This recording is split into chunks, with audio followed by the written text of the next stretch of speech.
نحمده ونصلي على رسوله الكريم اما بعد فاعوذ بالله من الشيطان الرجيم بسم الله الرحمن الرحيم رب اشرح لي صدري ويسر لي امري واحلل عقدة من لساني يفقهوا قولي.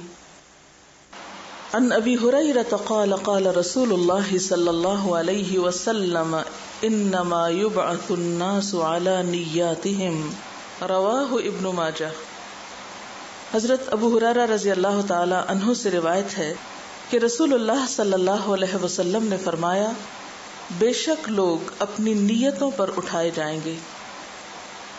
ان ابی ہریرہ، ابو ہریرہ رضی اللہ تعالی عنہ سے روایت ہے، قال، انہوں نے کہا، قال رسول اللہ صلی اللہ علیہ وسلم، کہ رسول اللہ صلی اللہ علیہ وسلم نے فرمایا، انما، بے شک، یبعث الناس، اٹھائے جائیں گے لوگ، علی نیاتہم، اپنی نیتوں پر، یعنی قیامت کے روز لوگ اپنی نیتوں کے ساتھ اٹھائے جائیں گے، یا لوگوں کے ساتھ ان کی نیتوں کے مطابق معاملہ کیا جائے گا. سوال یہ پیدا ہوتا ہے کہ نیت کہتے کس کو ہیں؟ نیت کیا چیز ہوتی ہے جس کے ساتھ قیامت کے دن ہم اٹھیں گے یا جس پر ہمارا فیصلہ کیا جائے گا؟ وہ کون سی چیز ہے کہ جو اس قدر اہم ہے ہماری زندگی میں کہ ہمارا انجام اس کے ساتھ بندھا ہوا ہے؟ نیت کا لفظ عربی زبان میں نون واو یہ سے ہے. نوا ینوی کا معنی ہوتا ہے ارادہ کرنا. نیت کہتے ہیں قصد، ارادے اور دل کے عزم کو. دوسرے لفظوں میں کسی بھی کام کے کرنے کا سچا اور پکا ارادہ، ایسا ارادہ کہ جو انسان سے کام کروا بھی لے، یعنی پختہ ارادہ. اسی سے لفظ نوات نکلا ہے. قرآن پاک میں آتا ہے، ان اللہ فالق الحب والنوا. نوات گٹلی کو کہتے ہیں. گٹلی کہاں ہوتی ہے؟ پھل میں، پھل کے اندر والے حصے میں، اور اندر والے حصے میں پھر گٹلی کے اندر کا حصہ جو دراصل آگے درخت اگنے کا ذریعہ بنتا ہے، وہ مزید اس کے اندر ہوتا ہے. مثال کے طور پر اگر آپ آڑو کو دیکھیں تو آڑو میں گٹلی کہاں ہوتی ہے؟ اس کے بالکل اندر والے حصے میں، سینٹر کور میں. اور پھر اس گٹلی کا فنکشن کیا ہوتا ہے، کام کیا ہوتا ہے؟ اگرچہ وہ انتہائی چھپی ہوئی چیز ہوتی ہے، لیکن اسی کے اندر صلاحیت ہوتی ہے آئندہ مزید ایک درخت لگنے کی. پوری انفارمیشن اگلے درخت کی اس گٹلی کے اندر سٹور ہوتی. اگر دوسرے لفظوں میں آپ یہ کہیں کہ آڑو کے پورے درخت کی پلاننگ اور اس کے سارے کمپوننٹس اس گٹلی کے اندر ہوتے ہیں. اس کے اندر ایک مائکرو ٹری ہوتا ہے، یعنی پوری انفارمیشن سٹور ہے اس میں کہ اس بیج کے اندر سے کتنا بڑا درخت نکل سکتا ہے، کتنی اس کی شاخیں ہوں گی، کتنے پتے ہوں گے، کتنے پھول اس پہ لگیں گے، کتنے پھل بنیں گے، کیا اس کا سائز ہوگا، کیا ذائقہ ہوگا، کیا رنگ ہوگا، کیا خوشبو ہوگی. یہ سب کچھ، ساری انفارمیشن کہاں سٹور ہوتی ہے؟ اس مائکرو چپ میں، جس کو آپ بیج کہتے ہیں. تو اگر دوسرے لفظوں میں یہ کہا جائے کسی درخت کے اگنے کا یا آڑو کے درخت کے اگنے کا سارا انحصار اس کی گٹلی پر ہے، تو کیا یہ بات درست ہوگی؟ اس کے علاوہ کسی اور چیز پر تو نہیں. آپ اس گٹلی کے بغیر کسی اور چیز سے آڑو کا درخت نہیں لا سکتے. پورے کا پورا انحصار اس ایک گٹلی پر، جس کو آپ ربش سمجھ کے پھینک دیتے ہیں. لیکن آئندہ کے لیے سب کچھ اسی کے اندر سٹور ہوتا ہے. بالکل اسی طرح انسان کے اعمال کا انحصار اس کے اندر کے ارادے پر ہوتا ہے. جتنا وہ پختہ ہوتا ہے، جتنا وہ عمدہ ہوتا ہے، جتنا وہ اچھا ہوتا ہے، اتنا ہی عمل اچھا ہوتا ہے. اور اسی درجے میں پھر وہ عمل اسے دنیا میں بھی فائدہ دیتا ہے اور اس کے لیے صدقہ جاریہ بھی بنتا ہے. اگر اعمال کو ہم دو حصوں میں تقسیم کریں تو ما قدموا و آثارہم میں ہمارے موجودہ اعمال جو اس دنیا میں ہم کر رہے ہیں، اور وہ جو مرنے کے بعد ہم کو فائدہ دینے والے ہیں آثار ہمارے، وہ سب کے سب دراصل اس گٹلی یعنی اس نیت پر منحصر ہیں کہ اس کا سائز کیا ہے، اس کی صحت کیسی ہے اور وہ کتنی محفوظ ہے. اگر اس گٹلی یا بیج کو کیڑا لگ جائے یا اس میں کوئی خرابی پیدا ہو جائے تو پھر کیا ہوتا ہے؟ یا تو پودا اگتا ہی نہیں، یا پھر اگ جائے تو پھل نہیں لاتا، اور اگر وہ کمزور ہے تو کم پھل لائے گا۔ مثلاً آپ گندم اگانا چاہتے ہیں، آپ بازار میں جائیں گندم کا بیج لینے کے لیے تو پوچھیں کہ کون سا چاہیے، کئی قسمیں ملیں گی آپ کو ایک ہی چیز میں۔ اب ڈپینڈ کرتا ہے کہ آپ بیج کون سا خریدتے ہیں، جیسا بیج خریدیں گے، جیسا بیج لائیں گے ویسا ہی فصل لگے گا۔ تو بالکل اسی طرح جو آپ کی نیت ہوگی اور جیسی ہوگی، جس قدر مخلص، خالص، صاف، اچھی ہوگی، جتنی پکی ہوگی، ویسا ہی آپ کا عمل نکلے گا، ویسا ہی عمل برآمد ہوگا، اتنے ہی اس کے اثرات ہوں گے دنیا میں بھی اور مرنے کے بعد بھی۔ اٹ آل ڈیپینڈز آن نیت۔ اور نیت از ناٹ اونلی کہ سوچ ہے ہماری، نیت کہتے ہیں پکے ارادے کو۔ آپ اندر سے کیا چاہتے ہیں؟ صرف وش نہیں ہے نیت کہ ہماری خواہش ہے، یہ تمنا نہیں ہے نیت، صرف آرزو اور خواہشات نہیں ہے نیت۔ نیت ہے سچا اور پکا ارادہ جو آپ کے دل میں جڑ پکڑ چکا ہے، جو آپ کے دل میں جم گیا ہے۔ آپ کسی گٹلی کو جب زمین میں بوتے ہیں تو پھر وہ گٹلی گٹلی نہیں رہتی، جب اپنی جڑیں چھوڑنے لگتی ہے تو اس کی حیثیت کیا ہو جاتی؟ وہ اپنا ایک مقام بنا لیتی ہے۔ مثلاً کھجور کا درخت ہے یا آم کا درخت ہے یا کوئی بھی اچھا درخت جس کی گٹلی مضبوط ہوتی ہے، جس کا درخت پھلدار ہوتا ہے، اس کے ایک دفعہ زمین میں جانے کے بعد اس کی جڑ کو اکھیڑنا بھی ایک مسئلہ ہوتا ہے۔ اگر آپ اس کو نکال بھی لیں نا تو پھر بھی جڑیں باقی رہ جاتی ہیں، اور بعض اوقات وہ جڑیں پھر ایک نیا پودا بنا دیتی ہیں۔ یعنی اچھی نیت انسان کے اعمال میں اس قدر اثر رکھتی۔ تو انما الاعمال بالنیات، تمام اعمال کا دار و مدار نیت پر ہے، ان کے کرنے کا بھی اور ان کی قبولیت کا بھی۔ عام طور پر اس حدیث کا ہم ایک ہی معنی لیتے ہیں، اور وہ کیا کہ جیسی نیت ہوگی ویسا تم کو اجر ملے گا۔ یہ صرف اجر کی بات نہیں، تمہارا کام بھی ویسا ہی ہوگا۔ جس دل سے تم کام کرو گے، جس ارادے سے کرو گے، جس شوق سے پھر کرو گے، جس پختگی کے ساتھ کرو گے، جس استقامت کے ساتھ کرو گے، اس کی کوالٹی بھی ویسی ہی ہوگی، اور پھر جیسی کوالٹی ہوگی جزا بھی ویسی ہی ہوگی۔ عام طور پر کچھ کام کرنے کا ہمیں ارادہ نہیں ہوتا، ہم اوپر اوپر سے کہتے رہتے ہیں ہم کریں گے، انشاءاللہ کریں گے، ضرور کریں گے، لیکن اندر سے کھوٹے ہوتے ہیں، دل میں کچھ ہوتا ہے، زبان پہ کچھ ہوتا ہے، لہذا کام بھی کبھی نہیں ہو پاتا۔ یہ ہو نہیں سکتا کہ جس چیز کے لیے ہم سچی نیت کر لیں اور سچا پکا ارادہ کر لیں پھر وہ کام نہ ہو۔ وہ کام ہو جاتا ہے، وہ کتنا بھی مشکل ہو، وہ کتنا بھی ناممکنات میں سے ہو، وہ کتنا بھی بڑا ہو، وہ ہو جاتا ہے۔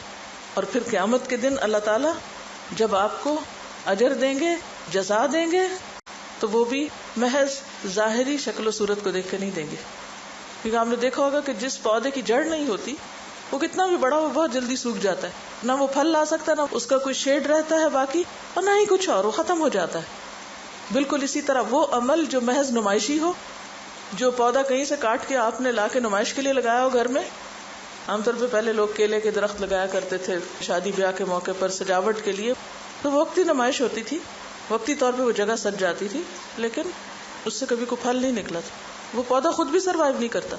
تو اسی طرح جب نیت اچھی نہیں ہوتی تو ہمارے بڑے سے بڑا نمائشی عمل جو ہے وہ بہت جل سڑ جاتا ہے، ختم ہو جاتا ہے، اس سے کچھ بھی آگے نہیں پھوٹتا، کچھ بھی نہیں نکلتا، وہ وقت کے ساتھ ہی ختم ہو جاتا ہے۔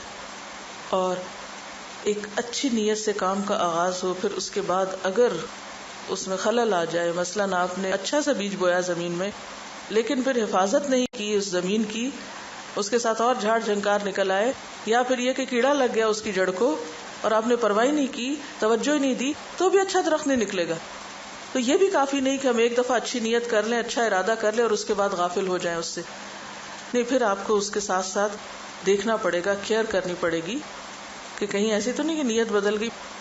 جنگ احد میں آپ دیکھیں کہ مسلمان کتنے جذبے اور کتنے جوش کے ساتھ گھر سے نکلے تھے۔ آپ صلی اللہ علیہ وسلم کا ارادہ تھا کہ مدینہ میں رہ کے جنگ لڑی جائے، لیکن کچھ لوگ اتنا شہادت کا شوق رکھتے تھے اور اتنا زیادہ جذبہ رکھتے تھے کہ نہیں، ہم باہر نکل کے جنگ کرتے ہیں۔ اور وہاں جا کر جب دیکھا کہ کامیابی ہونے لگی ہے اور مال غنیمت ہاتھ آ رہا ہے تو کیا ہوا؟ تھوڑی سی نیت بدل گئی، تھوڑا سا شوق بدل گیا۔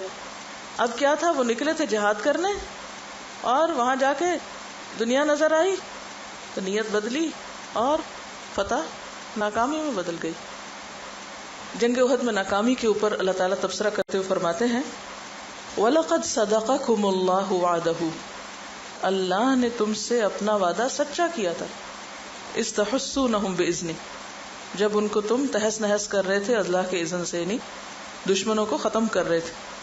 حَتَّى إِذَا فَشِلْتُمْ، یہاں تک کہ تم پھسلے. وَتَنَازَعْتُمْ فِي الْأَمْرِ، ایک معاملے میں جھگڑنے لگے کہ اب بھی یہاں کھڑے ہوں یا مال غنیمت سمیٹنے چلے جائیں. وَعَصَيْتُمْ، اور تم نے نافرمانی کر لی. مِن بَعْدِ مَا أَرَاكُمْ مَا تُحِبُّونَ، اس کے بعد کہ تمہیں وہ چیز دکھائی گئی جس سے تم محبت رکھتے ہو. کیا تھی وہ چیز؟ مال غنیمت، دنیا کا مال. تو یہ تو ظاہری علامتیں تھیں جو نقصان کا سبب بنی، لیکن اس کے پیچھے اصل وجہ کیا تھی؟ دنیا کی محبت. پھر اللہ تعالیٰ فرماتے ہیں مِنْكُمْ مَن يُرِيدُ الدُّنْيَا، مِنْكُمْ، تم ہی میں سے بعض ایسے ہیں، مَن يُرِيدُ الدُّنْيَا، جو دنیا کمانے آئے تھے. تو جب تک اس روٹ کاز کی اصلاح نہیں ہوگی اس وقت تک اوپر کی علامات کو محض ٹریٹ کرنا کہ جھگڑا نہیں کرو، نافرمانی نہیں کرو، صرف اس پہ باز کرتے رہنا یہ کافی نہیں ہوگا. اس کی اصل تک جانا بے حد ضروری. تو وہ چیز جو ہمارے دل کو پکڑے ہوئے، جب تک اس دل کو اس کے علاوہ کوئی اور چیز نہیں پکڑتی تو عمل نہیں بدل سکتا. تو اللہ تعالیٰ قیامت کے دن انسان کو جب اس کے اعمال کا بدلہ دیں گے تو اس وقت محض ظاہری اعمال کو دیکھ کر نہیں بلکہ انسان کی نیت کے مطابق. ہمارے اعمال کیا ہیں؟ وہی جو ہماری نیتیں. ان اللہ لا ينظر الى صورکم واموالکم ولکن ينظر الى قلوبکم واعمالکم، اللہ تمہاری شکل و صورت نہیں دیکھتا اور تمہارے مال نہیں دیکھتا، وہ تمہارے دل اور تمہارے اعمال دیکھتا ہے. دل میں کیا ہے؟ نیت، ارادہ، چاہتے کیا ہو، تم کیا چاہتے ہو، اور پھر جو چاہتے ہو وہ کرتے بھی ہو، وہ تمہارے عمل میں کتنا ہے. اور یہی وجہ ہے کہ انسان کی اچھی نیت اس کے لیے بعض اوقات عمل کے بغیر بھی بہت بڑی جزا کا سبب بنتی. جیسے اچھے بیج کی بذات خود ایک ویلیو ہوتی ہے نا، اچھا بیج خریدا جاتا ہے، بکتا ہے. تو بالکل اسی طرح بعض اوقات محض نیت، اس کا بھی انسان کو اجر ملتا ہے اتنا ہی جتنا ایک کام کرنے کا. اس کے بارے میں ایک حدیث آتی ہے جو بہت ہی اہم ہے، ترمذی کی روایت ہے. قال رسول اللہ صلی اللہ علیہ وسلم انما الدنیا لاربعۃ نفر عبد رزقہ اللہ مالا وعلما فهو يتقي فيه ربه ويصل رحمه ويعمل لله فيه بحقه فهذا بأفضل المنازل، وعبد رزقه الله علما ولم يرزقه مالا فهو صادق النية يقول لو أن لي مالا لعملت بعمل فلان فأجرهما سواء، وعبد رزقه الله مالا ولم يرزقه علما فهو يتخبط في ماله بغير علم لا يتقي فيه ربه ولا يصل فيه رحمه ولا يعمل فيه بحق فهذا بأخبث المنازل، وعبد لم يرزقه الله مالا ولا علما فهو يقول لو أن لي مالا لعملت فيه بعمل فلان فهو نيته ورزق ووزرهما سواء. رواہ الترمذی. دنیا 4 قسم کے آدمیوں کے لیے، یعنی دنیا میں 4 طرح کے لوگ ہوتے ہیں. دنیا میں 4 طرح کے لوگ پائے جاتے ہیں. نمبر 1 وہ بندہ جس کو اللہ نے مال دیا ہے اور علم بھی دیا ہے. ایک وہ کیٹیگری لوگوں کی جن کے پاس مال بھی ہے اور علم بھی ہے، بس وہ اس مال کے صرف اور استعمال میں اللہ سے ڈرتے ہیں، اس مال کے استعمال میں اللہ سے ڈرتے ہیں، اور اس میں جو عمل وہ کرتے ہیں وہ اللہ کی رضا کے لیے کرتے ہیں. یعنی مال کا استعمال وہ کس کے مطابق کرتے ہیں؟ اللہ کی رضا کے مطابق. بس ایسا بندہ سب سے افضل اور اعلیٰ مرتبے پر فائز ہے، جس کو 2 نعمتیں ملی، مال بھی ملا، علم بھی ملا. اب وہ مال کو علم کے مطابق استعمال کر رہا ہے، خاص طور پر صلہ رحمی کرتا ہے اور اللہ کی پسند کے کاموں میں خرچ کرتا ہے. فرمایا یہ ہائیسٹ رینک میں ہے.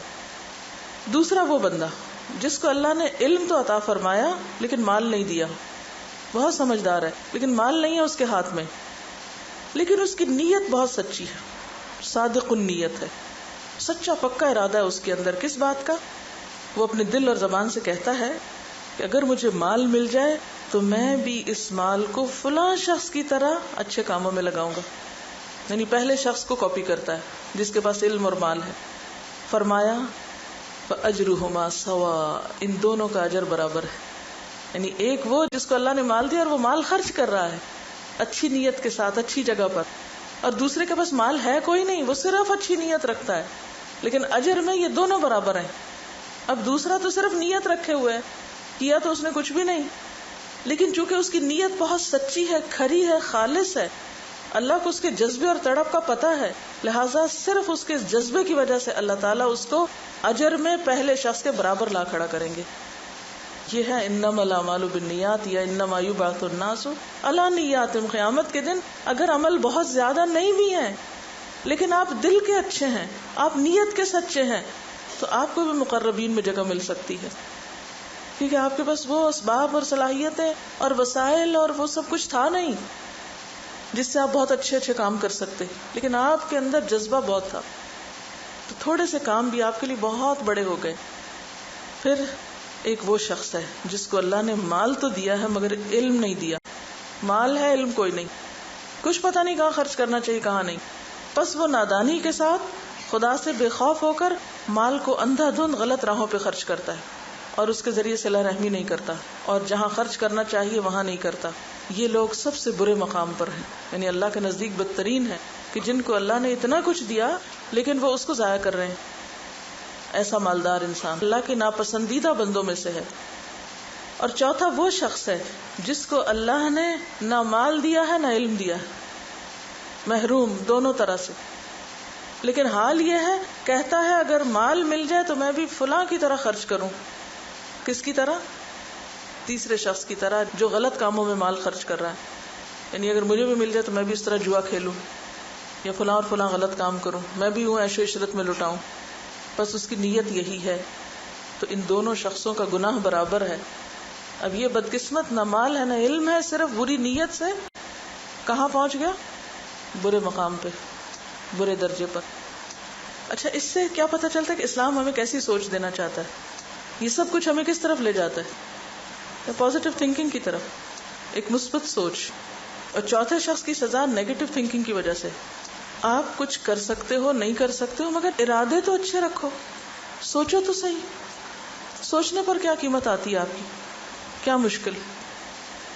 جیسے پیچھے میں نے ذکر کیا نا کہ اچھی نیت رکھنے سے انسان اس پورے اجر کو پا لیتا ہے جو کسی کام کرنے والے کو ملتا ہے. اس میں ایک اور حدیث بھی ہے، حضرت انس کی روایت ہے کہ ہم نبی صلی اللہ علیہ وسلم کے ساتھ غزوہ تبوک سے واپس لوٹے تو آپ نے فرمایا کہ ہمارے پیچھے کچھ لوگ مدینہ میں رہے، ہم جس گھاٹی یا وادی میں چلے وہ اجر و ثواب میں ہمارے ساتھ تھے کیونکہ عذر نے ان کو روکا ہوا تھا. یعنی وہ جنگ میں شریک نہیں تھے لیکن پورا ثواب ان کو ملا آنے کا، ان لوگوں کے برابر اجر ملا جو جنگ میں شریک تھے. وہ پیچھے کیوں رہ گئے؟ کیونکہ ان کی ایک مجبوری تھی. تو اگر کسی حقیقی مجبوری کی وجہ سے آپ ایک کام نہیں کر پا رہے لیکن آپ کا ارادہ اور نیت اور تڑپ وہی ہے تو آپ اجر میں پیچھے نہیں ہیں. ایک ہے حقیقی عذر ہونا اور ایک ہے یعتذرون الیکم اذا رجعتم الیہم، منافقین والے بہانے. تو یہ ہم میں سے ہر شخص خود سوچ سکتا ہے، کیونکہ مدینہ میں پیچھے کون رہا تھا جنگ تبوک کے؟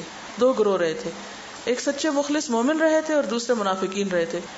ایک کے اوپر تو شدید وعید آئی اور ایک کو پورے اجر دے دیا گیا. فرق کس چیز کا تھا؟ منافقین کی پکڑ کیوں ہوئی؟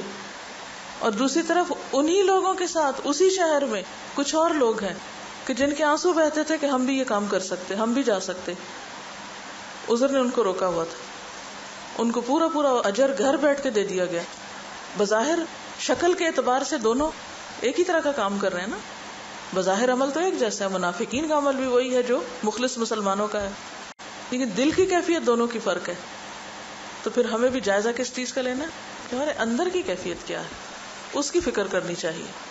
وہاں تو نہیں زنگ لگ رہا، وہ تو نہیں سخت ہو رہا، وہاں تو بے حسی نہیں. تو بے حد ضروری ہے کہ ہم اپنے دل کا احتساب کرتے رہیں، اپنے خیالات، اپنے جذبات، اپنے احساسات، اپنے شوق، اپنے ارادے، ان کا مسلسل جائزہ لیتے رہیں کہ ہم کیا چاہتے ہیں، ہمارا دل کیا چاہتا ہے، ہماری اپنی مرضی کیا ہے. حالات تو اللہ کے ہاتھ میں نا، ہر ایک کو ہر چیز تو نہیں مل سکتی، یہ دنیا کا نظام ہی ایسا ہے. کہ ہر ایک کی مرضی کے مطابق یہ دنیا نہیں بن سکتی.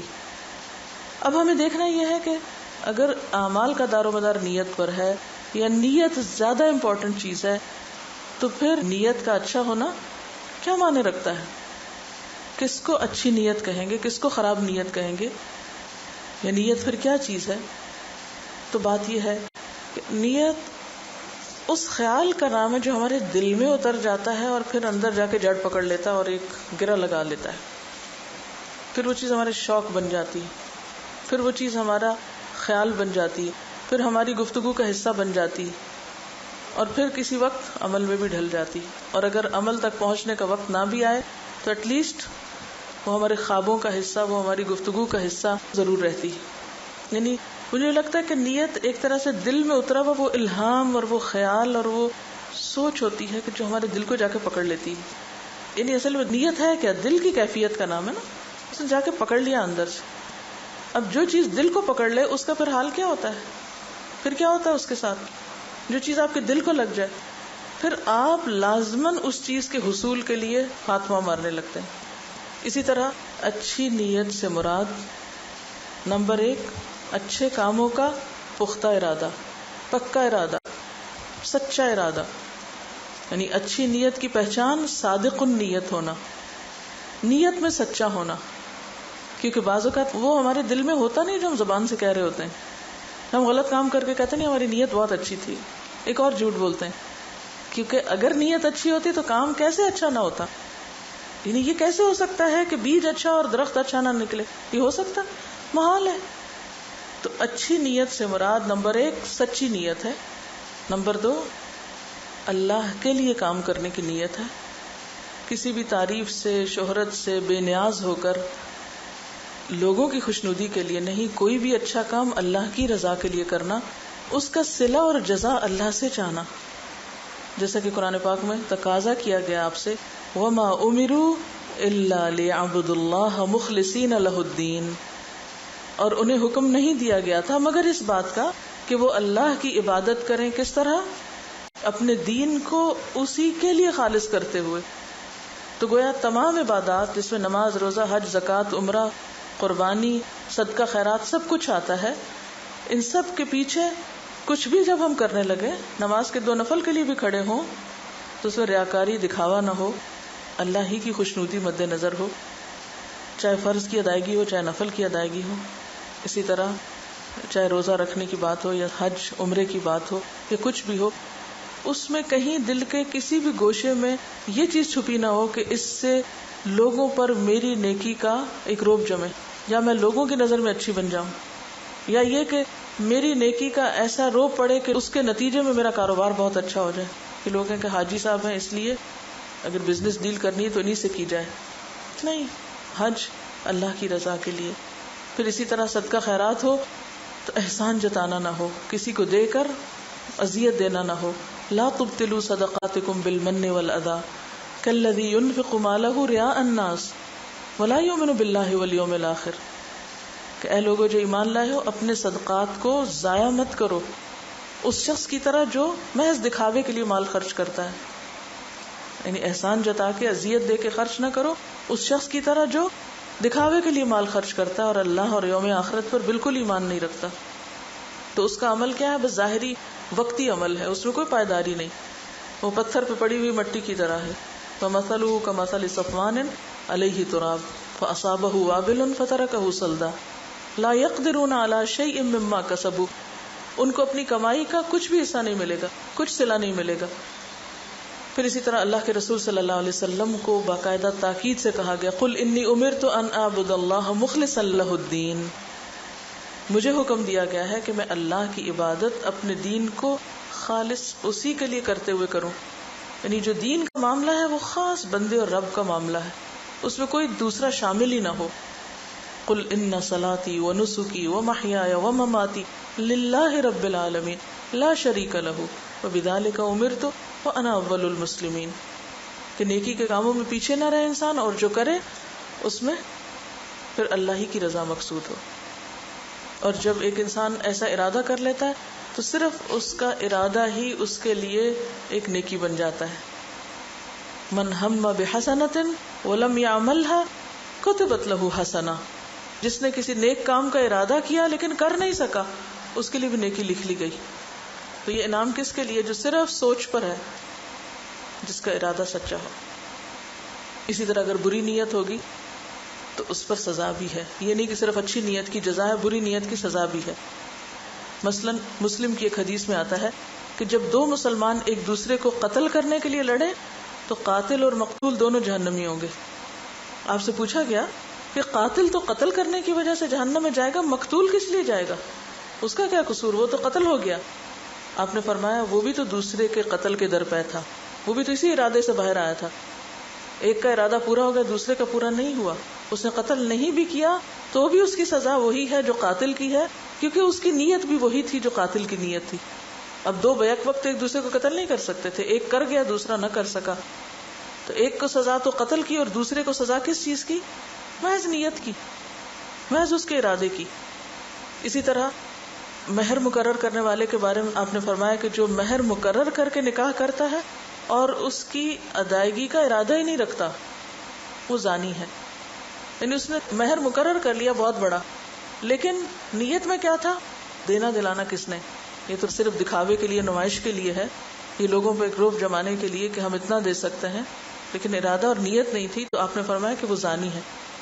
اور اسی طرح جو قرض لیتا ہے اور ادا نہیں کرنا چاہتا وہ چور ہے. تو مسند احمد کی روایت ہے. یعنی کسی سے قرضہ لے لیا، کیا کہہ کے اتنے دن میں واپس کر دوں گا، لیکن یہ صرف اس کی زبان کی بات ہے، اس کے دل میں یہ بات کوئی نہیں ہے، اس کا ارادہ ہی نہیں ہے واپس کرنے کا. اور آج کل تو آپ دیکھیں کہ کتنے لوگ ہیں جو قرض لے کے واپس کرنے کی کبھی سوچیں. وہ ادا کیوں نہیں کر پاتے؟ ایسا نہیں کہ صرف مجبوری کی وجہ سے، وہ اس لیے ادا نہیں کر پاتے کہ ان کی نیت ہی نہیں ہوتی ادا کرنے کی. کیونکہ جن کی نیت ہوتی ہے وہ کسی نہ کسی طرح اس کو پورا کر لیتے ہیں. لیکن ایک بات یہاں یاد رکھیے کہ اچھی نیت سے برا کام نیکی نہیں بنتا. ٹھیک ہے؟ مثلاً آپ جھوٹ بولیں اس نیت سے کہ میں کسی کو ہنسا دوں، میں کسی کا دل خوش کرنا چاہتی ہوں اس لیے جھوٹ بول رہی ہوں. میرا ارادہ اور میری نیت کیا بڑی اچھی نیت ہے میری، میں دوسروں کا دل خوش کرتی ہوں اس لیے جھوٹ بولتی ہوں. تو اس سے آپ کا برا عمل نیکی نہیں بنے گا. اسی طرح اگر کوئی یہ کہے کہ میرے دل میں حیا ہے لیکن مجھے پردے کی ضرورت نہیں ہے، تو صرف دل میں حیا رکھنے سے پردے کا حکم پورا نہیں ہوگا. ٹھیک ہے؟ تو اچھی نیت کے ساتھ اچھا کام بھی ضروری ہے، اور برے کام کے لیے اچھی نیت اس کو اچھا کام نہیں بناتی.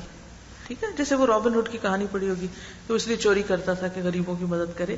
ہمارے دین میں اس کی کوئی گنجائش نہیں ہے کہ ہم چوری کر کے کسی کی مدد کریں یا غلط کام کر کے پیسے کما کے فنڈ ریزنگ کر کے مسجد تعمیر کریں یا کوئی اسلامک سینٹر بنائیں. اس کی کوئی گنجائش نہیں ہے.